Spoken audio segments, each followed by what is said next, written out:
De retour pour cette deuxième partie, toujours avec Gérard Fouché, toujours dans la monnaie. Là, on a voyagé dans les coffres bancaires et dans les comptes. Alors, il y en a qui hurlent, qui me disent « Mon Dieu, mais c'est marxiste, cette vision des choses !» Alors, eux, ce qu'ils parlent de marxiste, alors, justement, je te disais en off qu'on avait reçu Norman Palma, un docteur en économie, dont le titre du livre est pourquoi Marx a échoué. Et précisément, il était venu nous expliquer que pour lui, Marx a complètement échoué dans son idéologie, pour lui, parce qu'il ne parle pas de monnaie, il ne s'est pas intéressé à cette problématique monétaire, alors qu'elle est le centre nucléaire, en fait, de l'économie. Ouais. C'est là que ça commence. Lui, il expliquait la même chose. Hein. Il dit tout se passe du côté de la monnaie. Mais évidemment, c'est un peu l'endroit où on me dit de ne pas aller voir, et donc c'est compliqué. Oui, voilà. C'est vrai en plus. C'est de nous, voilà.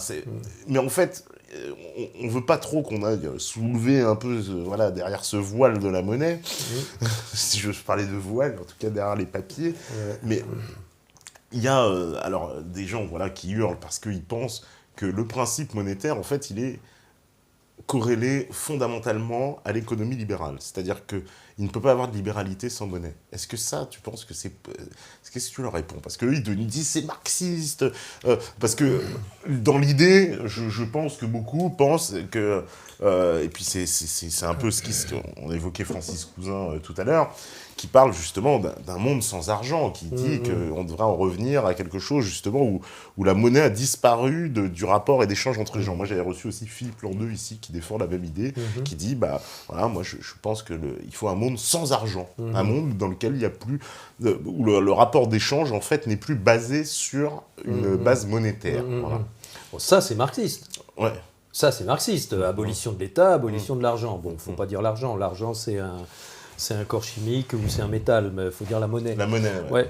Mais bon, effectivement, oui, le fond du marxisme, c'est ça. Abolition de l'argent, abolition de l'État. Bon, c'est vrai qu'on peut dire, bon, moi je ne le dis pas parce que c'est tellement lointain, mais on peut dire que l'aboutissement de l'explosion du capitalisme, ça peut être un retour à la communauté organique où il n'y a pas d'échange, il n'y a pas de troc, il n'y a pas d'argent, il n'y a pas d'État, il n'y a pas de hiérarchie, et tout le monde vit en bonne intelligence de dons mutuels et partage des ressources. On ne peut plus imaginer une économie planétaire, parce qu'il nous faut il nous faut une base monétaire, non, pour une économie.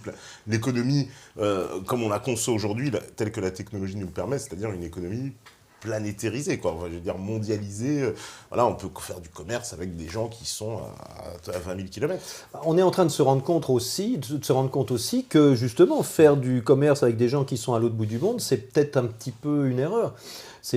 Il faudrait peut-être mieux un petit peu déjà se produire des choses et puis se les passer d'un petit peu moins loin aussi. Peut-être ça peut être intéressant pour diminuer la pollution, diminuer la destruction de la planète, diminuer les transports, etc. Mais bon, ça c'est des choix individuels, c'est des choix politiques. Au niveau des généralités, j'ai envie de dire, pour les gens qui disent la monnaie c'est un outil fondamental pour le libéralisme, j'ai envie de dire oui, bien sûr. Raison de plus pour comprendre son fonctionnement actuel, qui est le fait qu'il y a une petite catégorie de gens, très petite catégorie de gens, qui créent de la monnaie, qui créent du crédit sans avoir besoin de produire auparavant, c'est-à-dire sans aucune créativité, sans aucun effort de production. Et tout le reste de l'économie, y compris les producteurs, y compris les entrepreneurs, y compris les libéraux et les ultralibéraux, ils sont obligés de trouver quelque part cette monnaie en faisant des profits, en créant des produits pour lesquels il y a une demande. C'est des parasites, c'est des vrais parasites. Mais pour moi, il n'y a aucune commune mesure entre un Steve Jobs et un banquier international qui crée de la monnaie à chaque fois qu'il veut acheter quelque chose. Il n'y a aucune commune mesure. Il y en a un qui est effectivement dans l'effort, dans la production, dans la créativité, dans la nouveauté, dans l'innovation, et il y en a un autre qui est dans l'exploitation pure et simple, qui est dans le parasitisme pur. Donc, si on cherche une solution pour que la monnaie devienne un véritable outil de libéralisme, la première chose à faire, c'est d'arrêter de confier la création monétaire à des gens qui produisent rien, et de la confier à d'autres organismes, et que ce soit beaucoup beaucoup mieux distribuée. Donc c'est une autre forme de monnaie en fait qu'il faudrait créer, c'est ça, un nouveau système? Pas forcément. Bon, il y a des gens en ce moment dans le monde entier qui cherchent des alternatives, qui mettent des solutions en place, qui bossent, chacun dans ce qu'ils aiment faire, soit au niveau institutionnel, soit au niveau personnel, soit au niveau citoyen. Il y a plein de solutions qui se mettent en place, de quantitative easing for the people, par exemple, l'hélicoptère monnaie, on en parle beaucoup en ce moment. Il y a des gens qui militent pour ça, jusqu'à faire un potager pour essayer de se passer un petit peu du supermarché et donc de monnaie. Donc entre les deux, il y a 36 000 solutions. Alors l'hélicoptère monnaie, par exemple, c'est une solution qui s'attaque au sommet de la pyramide monétaire et qui dit, bon, il y a beaucoup d'initiatives en ce moment. Il y a Positive Money en Angleterre, vous pouvez regarder, positivemoney.org, je crois, .uk.org, ou d'autres, je ne sais plus. Et Moneyplain en particulier, Moneyplain en Suisse. Si vous voulez avoir une explication de la monnaie et d'une réforme qui fonctionne et qui est proposée en ce moment par tout un groupe de citoyens suisses, vous tapez Moneyplain et là vous allez comprendre par l'analyse du système existant et par la proposition qui est faite que actuellement la création monétaire est centralisée par un secteur particulier de l'économie qui évidemment grossit plus vite que tous les autres. Et donc on en arrive à la définition du libéralisme, c'est la libre concurrence, c'est la liberté de créer des entreprises. Et là, quand vous êtes face à un concurrent qui, au lieu de trouver un produit, de le vendre, de trouver une demande solvable et de le vendre et de faire des profits et de capitaliser et de se servir de ses bénéfices pour créer encore de meilleurs produits, vous êtes face à un autre entrepreneur qui, lui, ne produit rien, mais peut acquérir tout ce qu'il veut juste parce qu'il a le privilège de créer du crédit. Bon, bah forcément, c'est de la... je ne sais pas si vous voyez, mais il y a quand même un petit décalage de concurrence, quoi. Il y a le problème en Suisse, c'est pour ça que les Suisses ont très bien réagi. En Suisse, il y a ce qu'on appelle encore, non pas des banques commerciales, le terme générique, mais des banques privées. Une banque privée, c'est une entreprise commerciale qui exerce le métier que tout le monde croit que les banques exercent. C'est-à-dire une banque privée en Suisse, c'est ce qu'on appelle un institut financier, un établissement financier en France. C'est une entreprise qui récolte de l'épargne et qui fait des prêts à des emprunteurs. Et là, il y a une question de vocabulaire vachement importante. Parce que récolter de l'épargne et faire un prêt à un emprunteur, quand je prête quelque chose, je l'avais, je ne l'ai plus. Si j'ai un vélo et que je te prête mon vélo, j'ai plus de vélo. C'est toi qui l'as. Bon.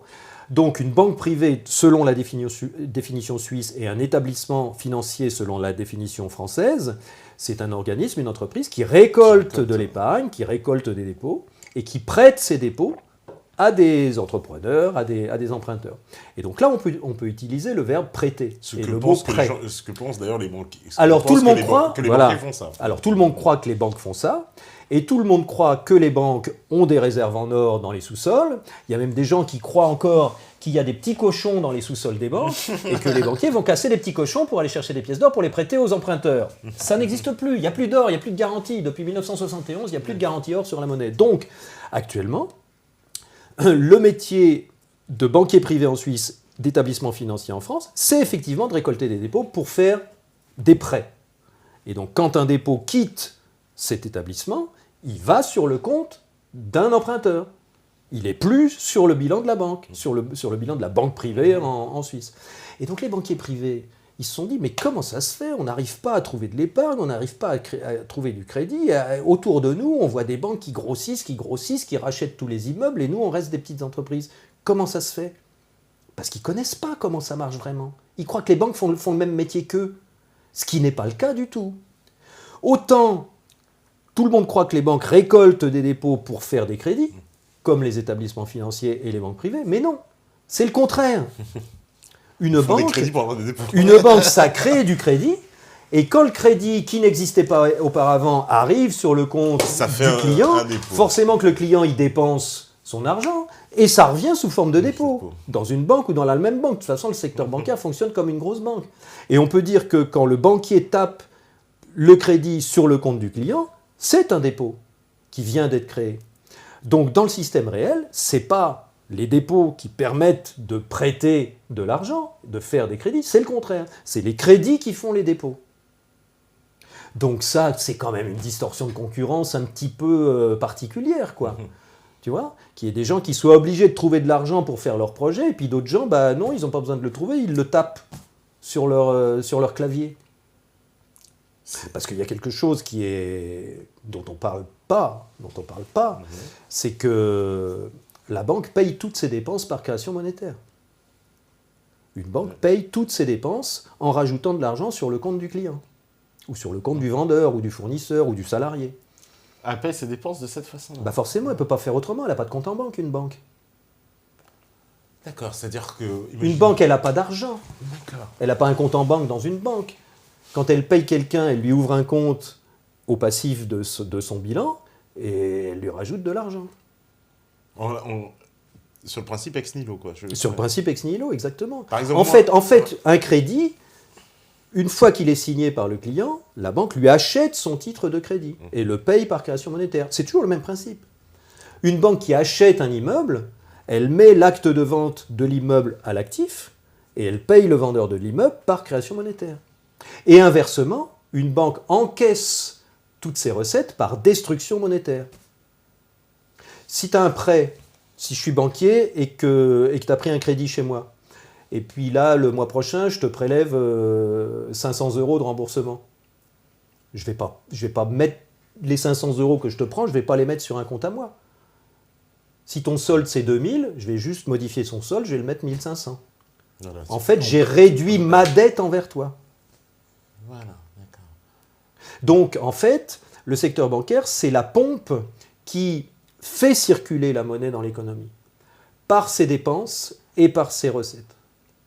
Quand une banque dépense, elle crée de la monnaie. Quand une banque encaisse, elle détruit de la monnaie. C'est le cœur de l'économie. C'est presque un paradoxe, d'ailleurs, ce que tu viens de dire. Ouais. Quand une banque dépense, ça crée de la monnaie, et quand elle encaisse, elle la détruit. Voilà, c'est ça. Ouais, c'est l'inverse du citoyen, qui lui, je sais pas, quand on lui donne de l'argent, il essaie pas de le détruire. Voilà. Au contraire, il faut qu'il le garde pour rembourser sa dette. Et donc ça, c'était, à certaines époques, le privilège régalien du souverain. Les privilèges régaliens, ça vient du mot roi. Bien sûr, et donc il y a 3 privilèges régaliens principaux. C'est rendre la justice, c'est-à-dire faire la loi, comme Saint-Louis sous son chêne. C'est assurer la sécurité, c'est-à-dire la sécurité extérieure par rapport aux autres pays qui voudraient nous envahir.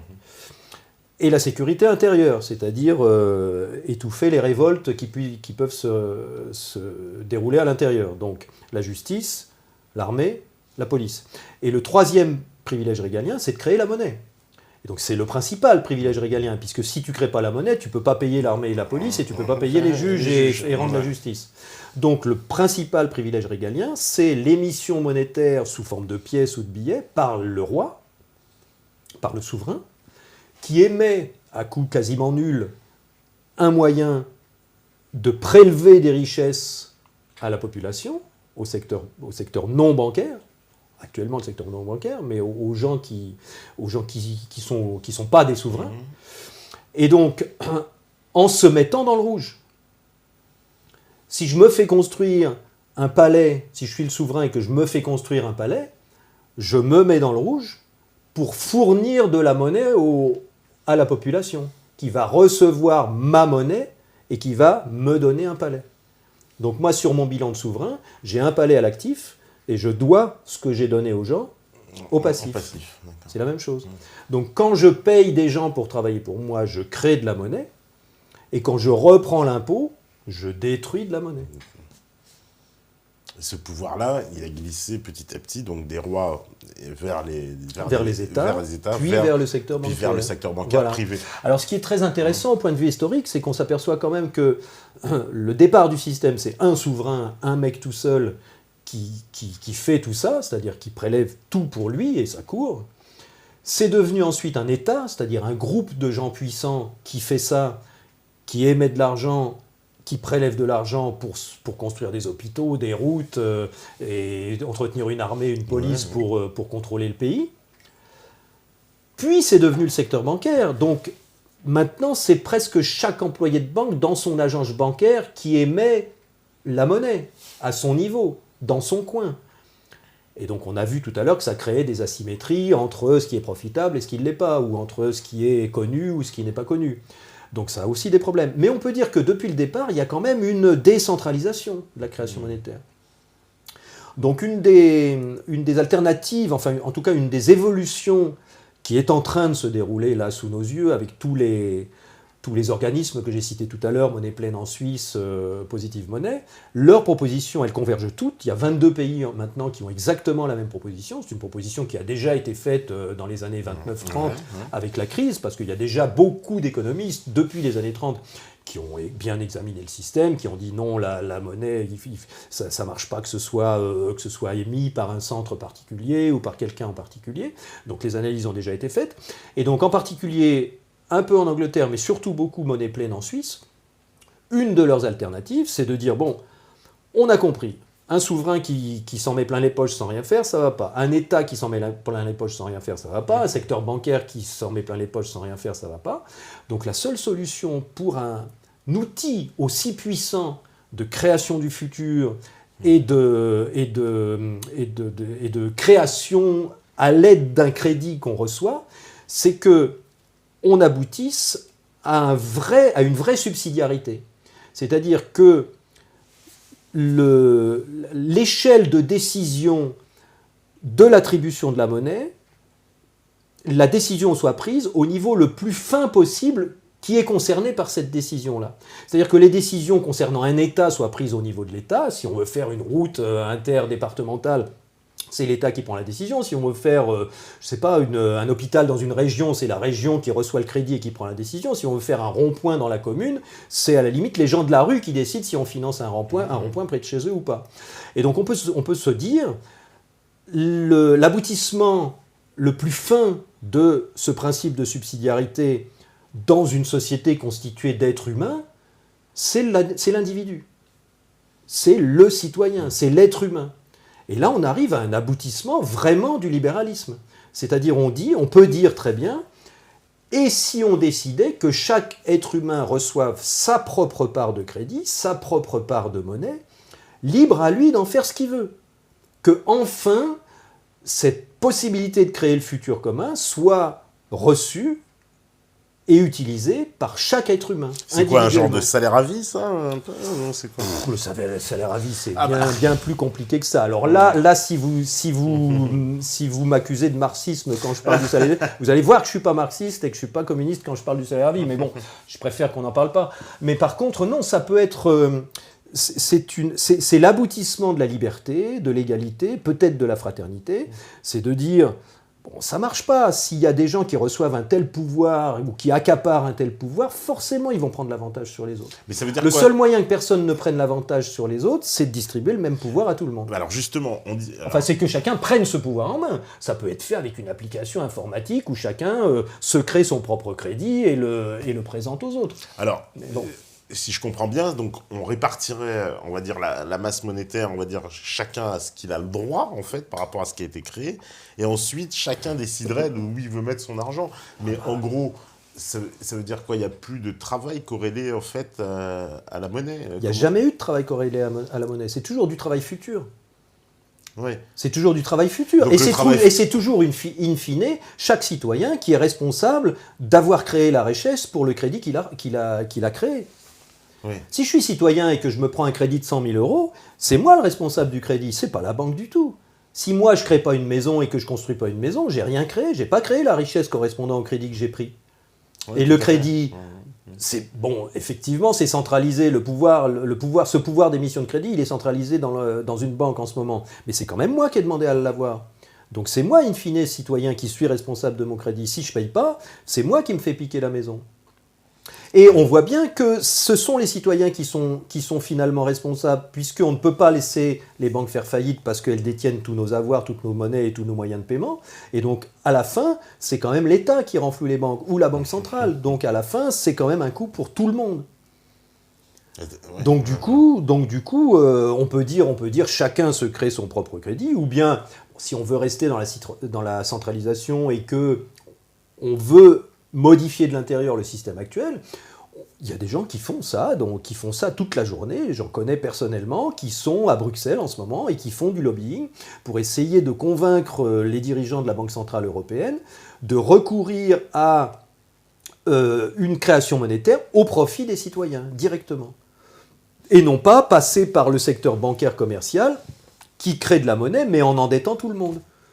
Il y a plein de gens qui ont compris maintenant que créer du crédit, c'est bien, mais demander que les gens qui ont reçu du crédit construisent 2 fois plus de richesses pour nourrir l'émetteur de crédit, c'est pas normal. Ça nous oblige à faire une boule de neige. Ça nous oblige à avoir de la croissance tout le temps, à piller, à augmenter les inégalités, à faire des guerres, à se battre pour des ressources, etc. En gros, il n'y aurait plus d'intérêt, c'est ça, dans ce système-là? Déjà, évidemment. Oui, bien sûr. C'est-à-dire que j'emprunte 100 000 euros, je rembourse 100 000 euros. Voilà, je me fais créer 100 000 euros et je les reçois. Alors, ça peut aussi être de la monnaie permanente. Si on la crée au compte-gouttes, si on en crée juste ce qu'il faut pour que chaque citoyen reçoive sa part de monnaie et puisse avoir suffisamment pour survivre s'il n'a pas les moyens de produire. Ça peut être intéressant aussi d'éradiquer l'extrême pauvreté d'un seul coup en faisant ça, ce qui serait le cas automatiquement.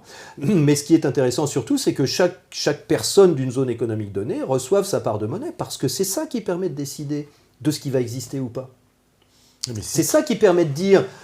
Bon, j'ai reçu ma part de monnaie, je la dépense parce que j'ai le droit, c'est à moi, ou je la stocke, ou je l'épargne, ou je paye ma dette avec, ou je me réunis, ou je regarde un site de crowdfunding et je dis, moi, ce que je reçois, ma part de monnaie mensuelle que je reçois, j'en ai pas besoin, je travaille, donc déjà je produis quelque chose, donc j'ai ma part déjà, que je gagne par mon salaire, ou par mon travail si je suis entrepreneur, ou par mes ventes.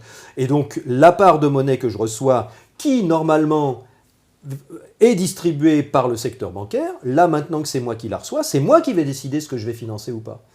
Donc j'ai un petit peu de temps parce que j'ai reçu un petit peu plus d'argent, ça m'économise 2 jours de boulot par semaine. Ce boulot-là, c'est mon boulot d'administrateur de la société dans laquelle je vis. C'est mon ticket, c'est mon jeton de présence de la société dans laquelle je vis. Mais est-ce que les gens ne mettraient pas leur argent dans des sociétés qui vont gérer pour elles encore, des espèces de pseudo-banques? Ah bah peut-être. Parce que alors, moi, si je suis petit malin, je dirais aux gens, venez chez moi je fais des projets, je vais investir, et puis ils m'amènent leur argent qu'ils reçoivent. Tu ferais le métier que tout le monde croit que les banques font. Voilà. Et donc le problème de... Enfin, ce qui est assez intéressant, ce qui est très intéressant dans l'initiative Monnaie Pleine en particulier, qui est vraiment bien détaillée, mais il y en a plein d'autres dans d'autres pays, en Islande, en Finlande, en Angleterre, en Espagne, partout. Et donc ce qui est très intéressant dans cette disposition-là, c'est que ça n'interdit pas aux banques de créer du crédit ex nihilo.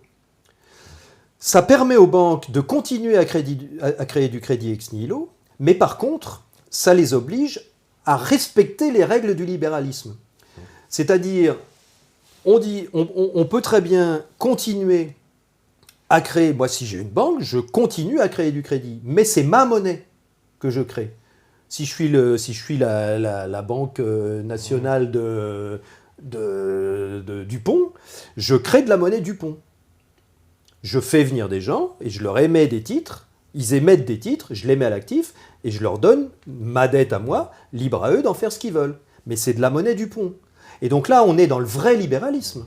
Parce que pour l'instant, je ne crée pas de la monnaie du pont, je crée de l'euro, ou du franc suisse, ou de la British Pound.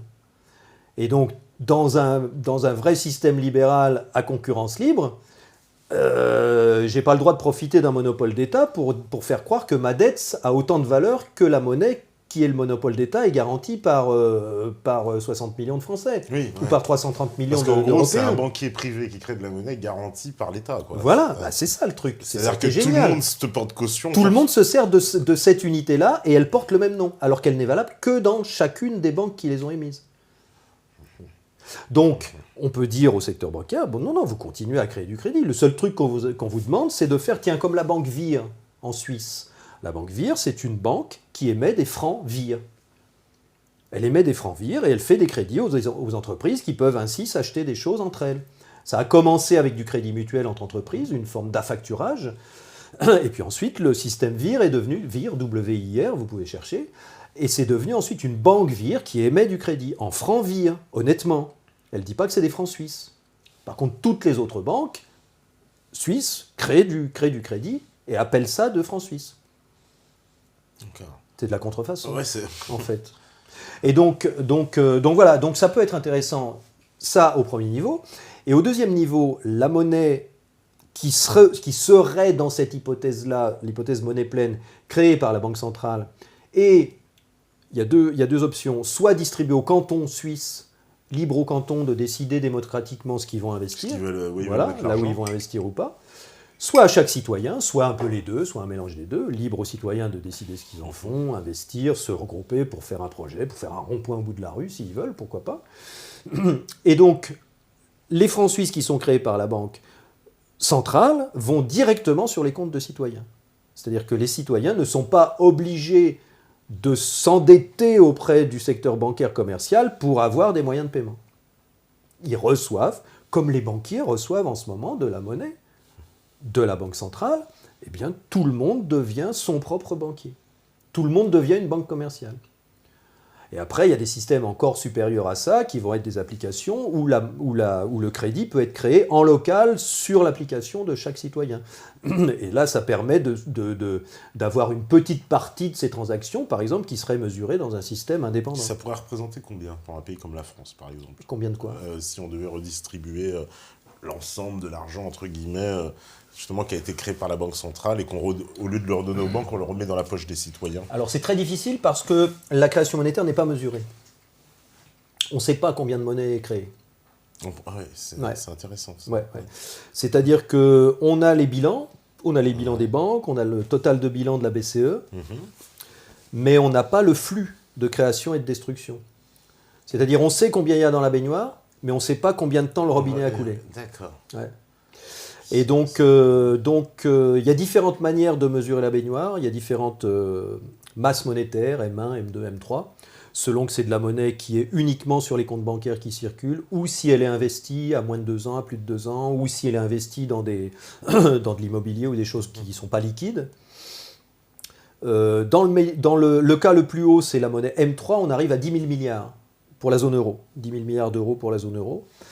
Mais ça n'a rien à voir avec le bilan des banques. Si on regarde le total de bilan de la Banque centrale plus le total des bilans des banques commerciales, on arrive à 31 000 euros. 31 000 milliards d'euros. 31 000 milliards d'euros. 31 000 milliards d'euros. Ouais. Et donc après, on peut dire, voilà, après c'est à la Banque centrale de calculer le pourcentage de cette masse monétaire-là, et de dire, voilà, si on fait plus que tant, ça va faire de l'inflation. En ce moment, on fait beaucoup plus que tant. En ce moment, là, la masse monétaire M3, par exemple, qui est à 10 000 milliards, elle était à 7 000 milliards en 2006, il y a 10 ans. Donc elle a augmenté d'environ 50%. Elle est à 11 000 milliards en 2016 et elle était à 7 000 milliards en 2006. Donc elle a augmenté de 50% en 10 ans, ça fait environ 5% par an. Et pourtant, il n'y a quasiment pas d'inflation dans le secteur commercial. Toute l'inflation, elle est là où la monnaie a été injectée, c'est-à-dire dans l'immobilier et dans les marchés boursiers. Il n'y a pas eu de monnaie ailleurs. Quasiment pas. Quasiment pas, oui. Il y a 10% de monnaie qui va dans l'entreprise, dans les investissements. Tout le reste, c'est quasiment de la spéculation sur les marchés boursiers et dans l'immobilier. C'est du casino, ça, les marchés boursiers, en plus. C'est la seule solution que les banques ont trouvée pour investir l'argent qu'elles reçoivent et qui remplace leur crédit pourri, puisqu'elles ne peuvent pas le mettre dans l'économie réelle. Elles achètent des titres. Elles achètent des titres. Oui, tout ça, bien sûr. On va se retrouver avec une montagne de titres qui valent rien et un jour... Oui, d'autant plus qu'il n'y a pas de croissance. Voilà, donc il n'y a pas de croissance des bénéfices. Ce sont des montagnes de dettes, finalement. Mais le jour où, comme c'est arrivé en 2008, il y en a un qui ne peut plus payer, toute la chaîne se trouve contaminée. Quoi. C'est un peu ça le risque. Oui, sauf si on continue à réinjecter. Sauf si on continue à réinjecter. Mais le principe du cadavre sous perfusion, parce qu'en fait, t'es quand même mort. Oui, c'est mort depuis longtemps. Mais les banques, elles sont mortes dès le premier jour. Dès le deuxième exercice comptable, où tu as une entreprise, où tu as des dettes que tu ne payes pas, tu es en faillite, déjà. En fait, c'est une tour de magie qu'ils nous font un petit peu.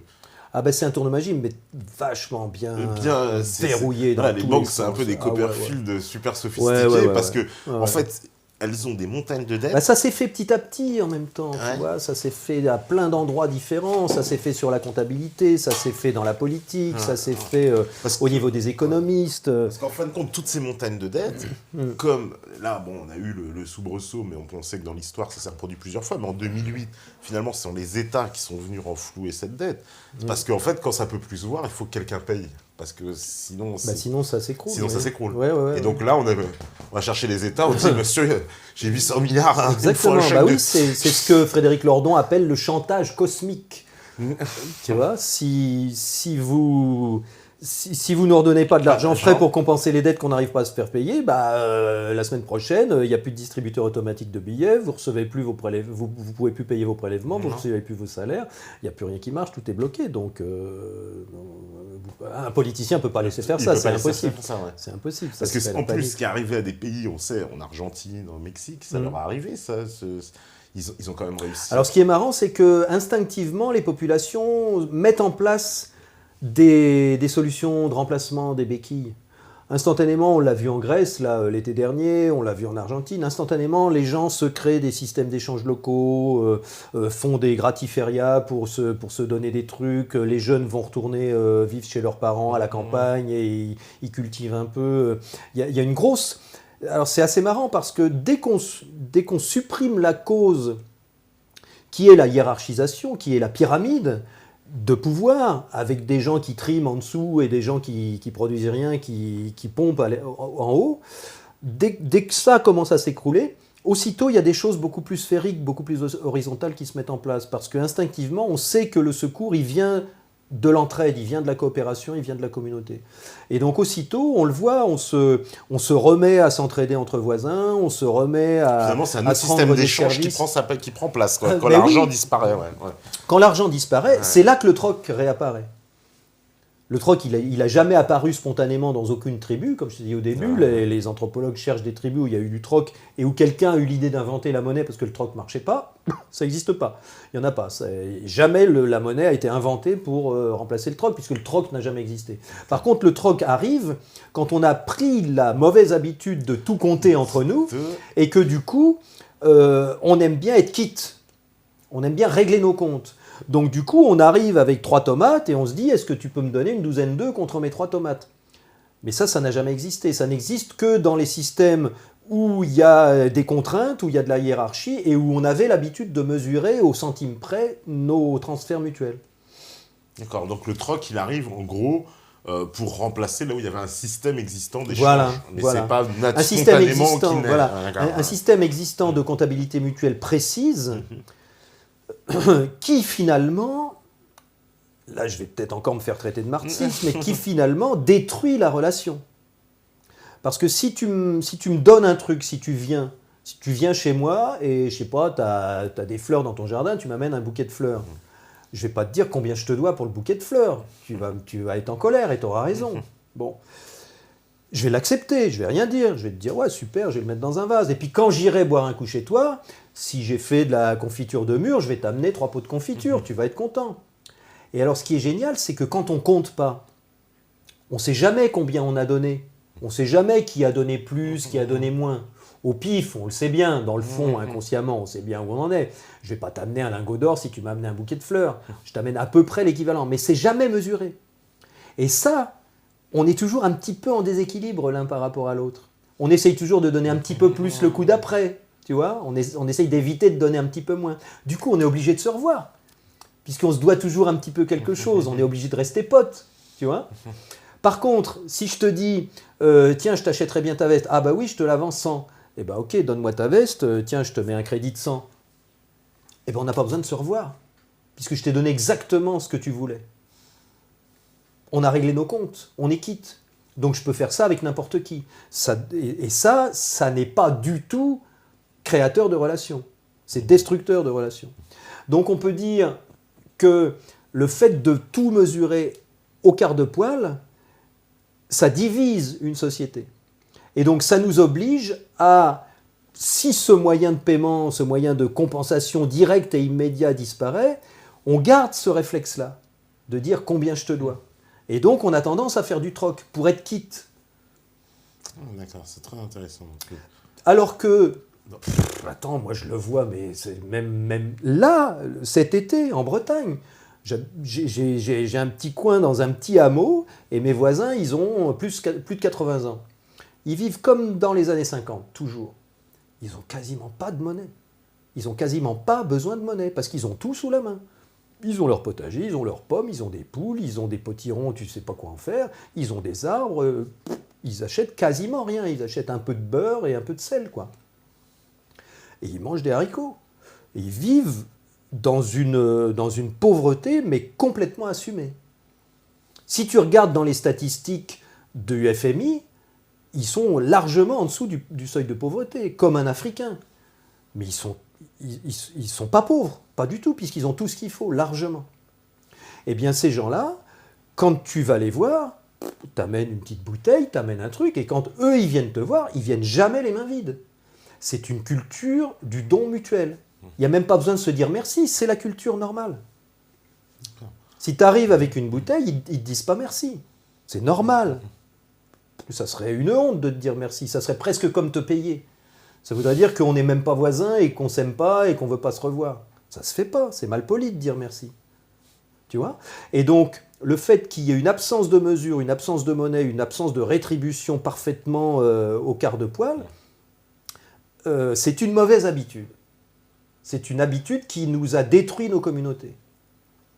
Et donc, ce qu'on est en train de réapprendre actuellement, c'est justement à réapprendre petit à petit que la véritable relation, la véritable communauté et la véritable connexion, non seulement envers nos proches, nos amis et même les gens plus lointains, cette véritable connexion avec les gens et avec nous-mêmes, elle passe par la relation, elle passe pas par la mesure de l'échange. Mais est-ce que dans notre société qui est extrêmement sophistiquée justement d'un point de vue économique, où tout est calculé, je veux dire par exemple on peut imaginer que ceux qui ont calculé le prix de cette tasse, on a dit bah non on va faire ça de je sais pas, je dis 8 cm et demi parce que si on le faisait à 8 cm 50, ça augmenterait le coût de temps, oui, etc. Oui. Tout extrêmement compliqué. Alors ça voudrait dire quoi? On reviendrait à une société complètement basique alors, parce qu'il ne sera plus une économie sophistiquée. Mais si, ça peut être une économie très sophistiquée, sauf que si on résout le problème de la création monétaire centralisée qui crée structurellement des inégalités et qui exerce une prédation constante sur la véritable richesse qui est produite, si on arrive à faire des systèmes d'échange ou des systèmes de comptabilité mutuelle, qui n'ont pas une croissance exponentielle du besoin des unités de compte, si on arrive à faire des systèmes équilibrés, des systèmes stables, qui n'ont pas une croissance, qui n'entraînent pas une croissance du système comptable, on n'aura pas besoin d'une croissance de la réalité. On n'aura pas besoin de faire du profit sur la réalité. Parce que le profit, il est nécessaire parce qu'on engraisse un centre de pouvoir qui ne produit pas. Le centre de pouvoir qui ne produit pas a besoin du surplus de notre production. Donc on est obligé de travailler plus et de faire du profit pour enrichir, pour nourrir ce système de prédation. Et donc si on arrive à résoudre le problème de l'asymétrie, de la dissymétrie totale entre la production de la monnaie sans production réelle et la production réelle qui doit payer ce centre émetteur, si on arrive à résoudre ce problème-là, on se retrouve avec un système équilibré de comptes mutuels. Et à partir de là, on n'a plus besoin de faire du profit, on n'a plus besoin de rechercher le moindre truc, on n'a plus besoin d'obsolescence programmée pour toujours vendre quelque chose de nouveau et faire à nouveau des profits. On peut créer des produits qui durent vachement plus longtemps. On peut créer des produits qui coûtent beaucoup moins cher, mais qui coûtent beaucoup moins cher parce qu'ils seront à la disposition de tout le monde. Parce qu'on pourra en fabriquer 10 et ça nous coûtera moins cher que d'en fabriquer 5 actuellement. Et donc, on arrive dans un paradigme, dans un monde où on n'est plus dans la rareté, mais où on est dans la suffisance.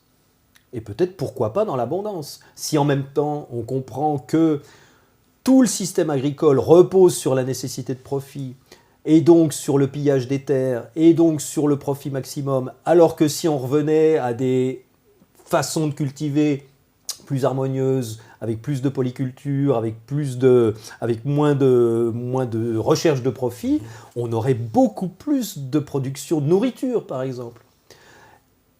je ne sais plus quel expert de permaculture nous dit que si on revenait à de la polyculture, il y a des millions d'emplois à créer, il y a des millions de gens qui peuvent s'adonner à cette activité-là et produire beaucoup plus au mètre carré que la monoculture intensive qu'on connaît actuellement. Donc on a des déficits de richesse et de production qui sont dus au fait qu'on a besoin de faire du profit.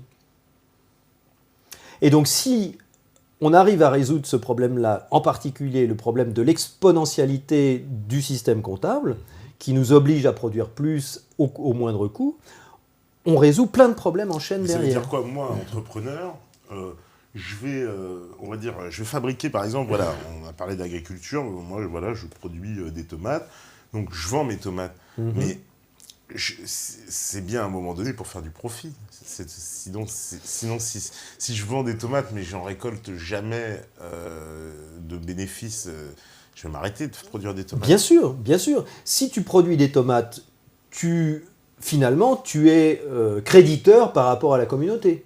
Voilà. Tu as créé quelque chose. J'ai créé quelque chose voilà. Et je demande ce qu'on me donne en retour. Voilà, tu as ton solde personnel qui est positif parce que tu as créé quelque chose. Tu as fourni quelque chose à quelqu'un. Ah oui, mais alors d'accord. Donc ma rétribution, ce serait mon solde qu'on va m'envoyer de la banque centrale, par exemple. Non, pas forcément. Mais mes tomates, je fais quoi ? Je les vends plus Si tu veux, dans un système comme ça, le but, c'est d'être à peu près équilibré. Le but, c'est d'être à peu près équilibré, c'est-à-dire de produire et que ce que tu as produit soit compensé par quelque chose que tu reçois. Et qui n'est pas de l'argent forcément, qui n'est pas de la monnaie. La monnaie, ça sert à comptabiliser ce que tu as donné et ce que tu as reçu. Alors, enfin, le système comptable... Qu'est-ce que je pourrais recevoir, moi, pour mes tomates ? Parce que la monnaie, c'est une illusion, la monnaie. Regarde, t'es potier, mettons, tu fabriques une tasse. Mettons qu'il n'y ait pas de monnaie, qu'il n'y ait pas de banque, il n'y a pas de billets, il n'y a pas de pièces, il n'y a rien, il n'y a même pas de solde sur les comptes, il n'y a même pas de banque. Si tu travailles et que tu fabriques une tasse, tu vas chercher de la terre glaise et tu fabriques une tasse, tu vas au marché pour la vendre, tu l'affiches à 10, tu as juste créé une tasse, tu n'as pas créé de la monnaie. Non. Il n'y a pas la monnaie pour que quelqu'un puisse te l'acheter. Si tu veux avoir la preuve que tu as fourni une tasse à la communauté, tu prends un petit carnet et tu mets « j'ai fourni une tasse ». Et la personne qui reçoit ta tasse note sur son petit carnet « j'ai reçu une tasse ». Mais ça, c'est de la simple comptabilité. C'est un contrat entre la personne à qui tu as donné la tasse et toi qui prouve que tu as donné une tasse à quelqu'un. Et que donc, puisque tu as donné une tasse, peut-être un jour, tu vas recevoir un petit cochon. Ouais. Même si je ne le reçois jamais, moi, je continue à produire des tasses. Enfin, c'est ça que je ne comprends pas. C'est-à-dire que celui qui va produire... Oui. S'il n'a pas voilà, d'accord, imaginons, oui, mes tasses ou mes tomates, je fais un espèce de bon, voilà, que la personne, bon du trésor sur les tomates, voilà, un espèce de titre sur les tomates, mais moi, qu'est-ce que je comprends pas, moi, ce qu'il y a en retour, parce qu'en fait, j'ai l'impression que là, je donne, j'ai des bons de gens qui ont quelque part une dette envers moi, mais qu'est-ce que ça me permet, moi, de faire avec ça ? Ça permet de demander à quelqu'un de faire la même chose en retour. Ça dépend ce que tu as besoin. Si tu vois quelque chose que quelqu'un a fabriqué et dont tu as besoin, tu lui dis, voilà, quelle valeur tu donnes à ce petit truc-là, et si tu veux, moi j'ai un crédit, je te transmets mon crédit. Et vice-versa. Et donc après, c'est un système de balance mutuelle. Après, c'est exactement la même chose que le système bancaire actuel. C'est un système à balance mutuelle. En ce moment, si tu vends ta tasse à 10, ton compte il descend de 10 et le compte de l'acheteur il monte de 10. C'est un système à balance mutuelle. Sauf qu'on a besoin d'acheter des chiffres pour pouvoir déjà... si tu n'as pas 10 sur ton compte, si lui il n'a pas 10 sur ton compte, il ne peut pas t'acheter ta tasse. Donc il faut qu'il emprunte 10 déjà au banquier. Et qu'il rende 20. Oui. Dans le système actuel, ce serait ça. Mais si tu fais un système tout bête, un système vraiment comme un système d'échange local, et que tu lui vends ta tasse, et toi, tu as plus 10, lui, il a moins 10. Mais tu peux aussi dire, on peut très bien dire aussi que c'est toi qui as une tasse en moins, et lui qui a une tasse en plus. Donc peut-être que toi, sur ton petit carnet, tu peux marquer moins une tasse à 10. Une tasse, Et là, on est en comptabilité réelle. Et là où elle est la monnaie ? Il n'y a pas de monnaie. Et pourtant, mathématiquement, c'est exactement la même chose qu'un système bancaire.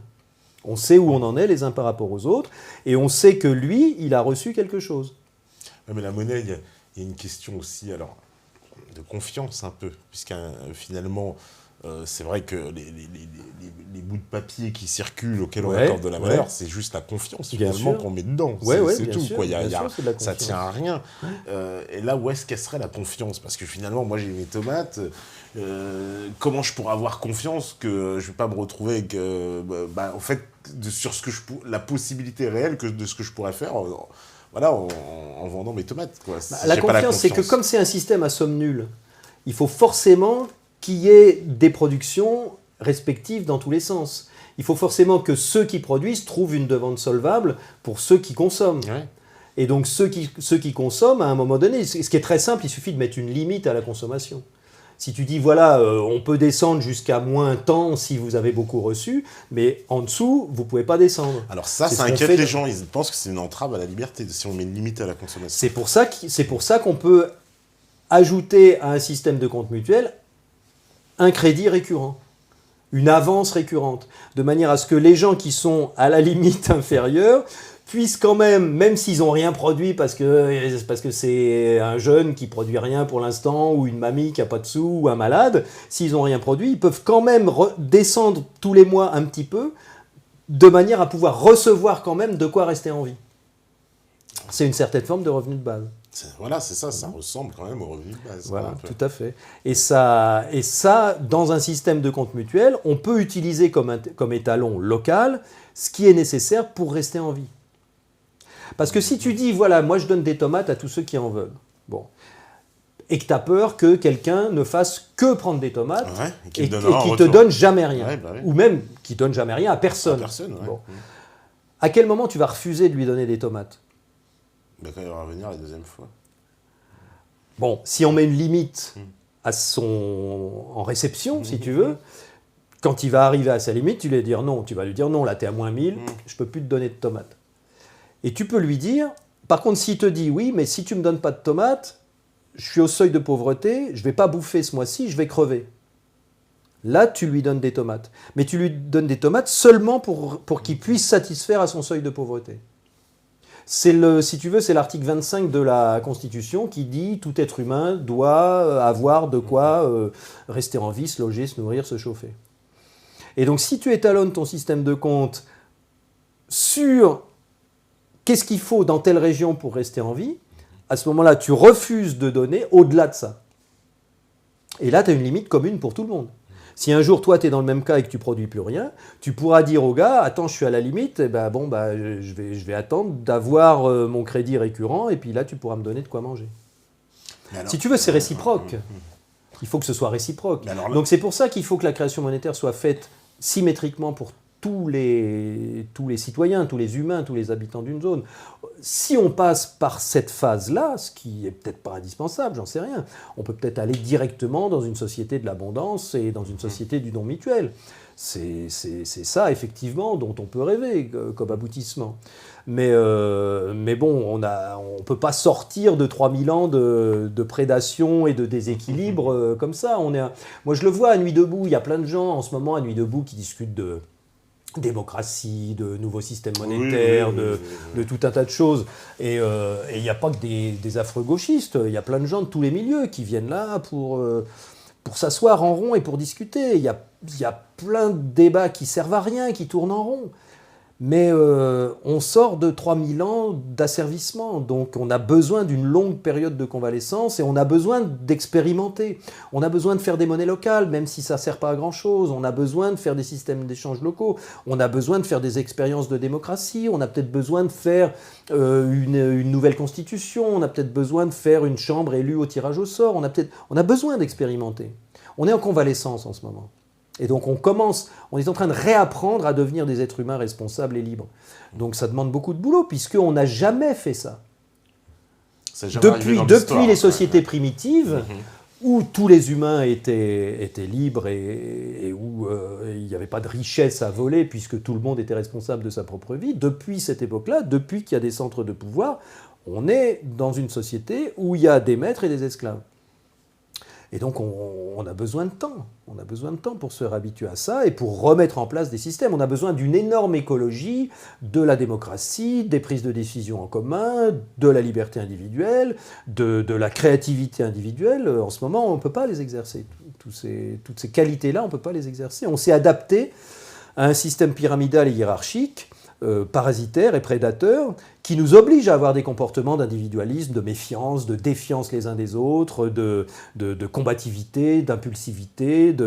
Voilà, si en ce moment, dans le milieu où on est, si on est à côté de son propre frère à un entretien d'embauche, on va souhaiter qu'il n'ait pas le boulot et que nous, on l'ait.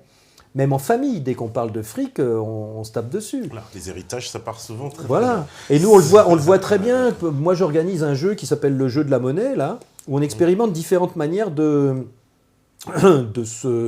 s'échanger des objets, avec des cartes, avec des jeux de cartes. On fait des carrés avec des jeux de cartes, et on comptabilise le nombre de carrés qu'on a réussi à faire en se donnant et en se prenant des cartes. Ça se joue à 10, 12, 20, 30 joueurs. Et le but du jeu, c'est de faire des carrés avec des cartes qu'on s'échange, et on comptabilise pour chacun les carrés qu'il a réussi à faire. Et on expérimente différents systèmes de tenir les comptabilités, c'est-à-dire de compter les carrés réalisés, et d'échanger les cartes.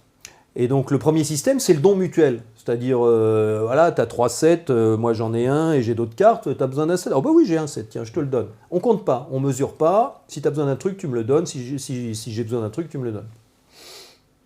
Et là, on s'aperçoit que ça marche du tonnerre de Dieu. Grosse création de richesse, pas de conflit, tout le monde se marre, tout le monde s'amuse, ça va comme sur des roulettes. Il n'y a pas de comptabilité. C'est le monde du logiciel libre. C'est pas par hasard que 90% d'Internet fonctionne avec du logiciel libre. C'est parce que si tu as envie d'en faire, hop, tu t'y mets, tu le fais. Tu cherches pas. Le deuxième système qu'on expérimente, c'est le troc.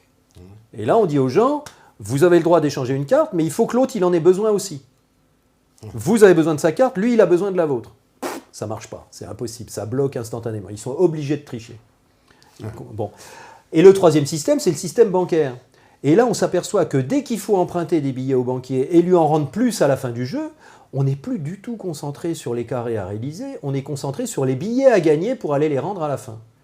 Et là, ça déclenche des comportements de guerre, d'individualisme, de vol. J'ai vu des gens se voler des billets alors que c'est un jeu. Les gens se courent après, les comportements se modifient totalement. Les gens deviennent individualistes, deviennent combatifs, deviennent compétitifs. Parce qu'il y a une prédation énorme en amont, parce qu'il y a quelqu'un qui exige que tu obtiennes un résultat au bout du jeu. Et donc tu vois plus qu'il faut faire de la richesse en faisant des carrés. Et le quatrième système, c'est un système à crédit mutuel où tu notes simplement, quand tu reçois une carte, tu notes sur ton petit graphique une carte en plus. Quand tu donnes une carte, tu notes sur ton petit graphique une carte en main et ça fait un petit graphique comme ça.